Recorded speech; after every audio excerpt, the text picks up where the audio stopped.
Hey YouTube, Friday morning here. There is no sun shining yet.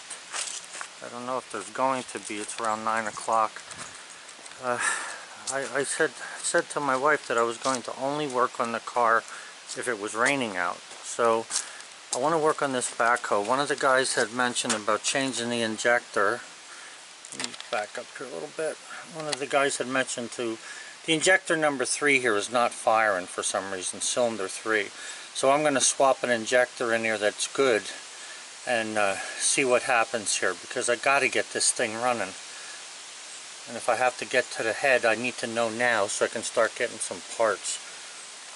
I'll let you know what's going on as I go through the day. Thanks a lot, guys, for all your comments and watching. Hey guys, so I managed to take them old tires, and they were filled with water, it looks like. I don't know if there's salt in it or something to keep it from freezing, but anyway, I didn't want them on the tractor, so I put those bad boys on there. And I gotta tell you, the tractor, I let it run and stuff, and it's running good now. Was able to get the case to stop leaking with some JB Weld the other day, so that worked. I'm gonna check the level of it again, make sure it's okay. But the tractor seems to have a lot of power and stuff to push dirt. I'm thinking to myself that with those weights that I have on there, it's a lot better than putting any kind of water inside the tire. So this way it'll give me a lot of traction and stuff. Plus those ag tires that are on there really grip pretty well too. I mean, it's not like it's a little bulldozer, it is a garden tractor, but it has a long wheelbase. The only thing is that hydrostatic drive is new to me. I've never had a tractor with hydrostatic except for like a big full-size bulldozer, which is, you know, different than that type of hydrostatic. But the thing is it's hard to get your hands in the right places when you're used to the other tractor. But yeah, so I took those tires from this tractor, and now this tractor I put lawn tires on. I still put chains back on because some of my lawn is actually on some pretty high heavy-duty hills.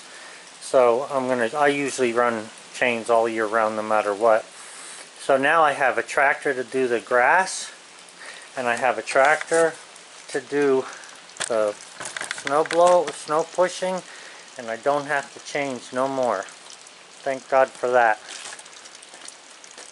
You can see how much water was in that tire. Man, them suckers were heavy.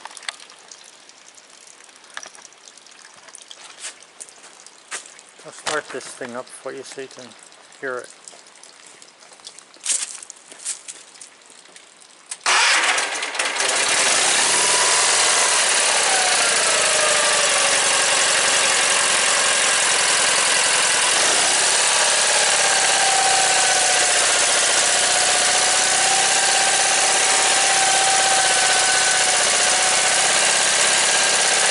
Pretty nice. I'm glad to have it. The lights work on it and stuff. The only thing is you have to get off of it to be able to twist the blade, which I'll probably have to come up with something else for that, but still pretty neat. Has a nice strong frame on it there. Nice little tractor for what it is. And the best of all was that the guy gave me this thing. So we're in good shape. Not much else going on, although this morning with my backhoe, I'm a little disappointed in this. I thought that I had this thing fixed and it's not fixed, so one of the viewers had recommended that I take the third injector out, which is the injector that when you open the fuel line, what was happening is nothing. It wasn't changing anything in the engine. The other two injectors, though, when you opened them up, there was a definite change in the motor. So I tried 3 different injectors I had that I know worked.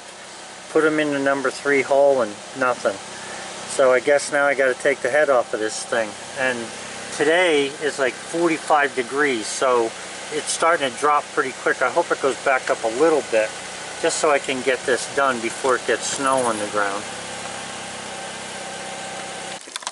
Because it was not raining today, I didn't do any body work to the car because I'll do that when it's raining. I just need to get this outside stuff done. Getting the tractors ready for any snow or the leaf picking, especially picking up leaves on the grass, was important to me. So those both things are done. Now I have to concentrate on getting the greenhouse wound down. Gotta talk to my wife about that too. I don't know if you can see that temperature in there, but it's 60 degrees in there now. And it's 60% relative humidity. So it's like 10 o'clock at night. I forgot to check this today, but I'm glad to come out late now because I actually wanted to see how low it was going. So it's down to 60. Now here's the thing. There's 65% relative humidity outside here, and the temperature is 30 degrees. So I mean, you know, it's freezing, that's for certain, but the kiln's still staying pretty warm. I'm worried about the bottle there, probably it's going to freeze. I don't know if you can see that. This bottle's probably going to freeze tonight, but I got there's a half a bottle of water there, so that's how much fluid came out from the last time I checked it, which was around, I think, noontime today. I'm going to dump that out. Also guys, I topped off this hydrostatic drive today, and this is the fill tube right here that I'm pointing at. You take that cap off there and you fill it up until it overflows. Now there's a filter here. I topped this off, but I did not totally drain it because I ordered a filter, but Napa won't have it until Tuesday. So I'll take the filter off and then I'll change the oil in the hydrostatic drive. It takes automatic transmission fluid type F, in case any of you are out there wondering and have a tractor like this. So I'm in the greenhouse, and because this place sort of retains some heat, it's only 36 in here, so that's not too bad. At least the stuff won't freeze. But tomorrow we're going to be cutting all these plants down. I know you can hardly see them, but we're going to be cutting all these down, and I'm going to be storing lumber in here.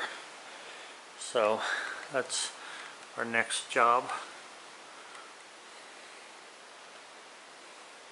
Got some pepper plants really grew. See, once we go to cut them down, even the small peppers like that, the good thing about peppers is you can use them no matter what size they are. So she'll chop them up and freeze them. So we have a nice little wood fire going in the house. I'm just using some of the kindling that I had in the garage, just to keep things a little warm. It's 70 in here, so it's plenty warm enough. I usually burn coal, but coal is going to get way too hot because tomorrow the temps are going to be up in the high or mid 40s, they said, and once you get that high, the draft isn't good enough to burn coal.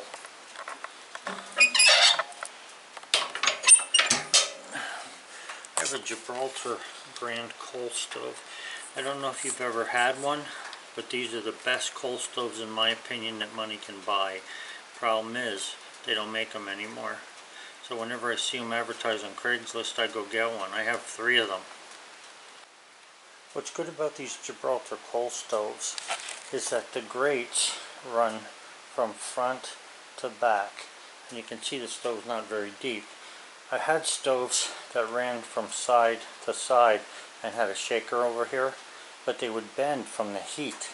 This stove here is probably, I don't know, 30 years old at least, because that's when they stopped making them, and it's still a fantastic stove. All I do is buy them.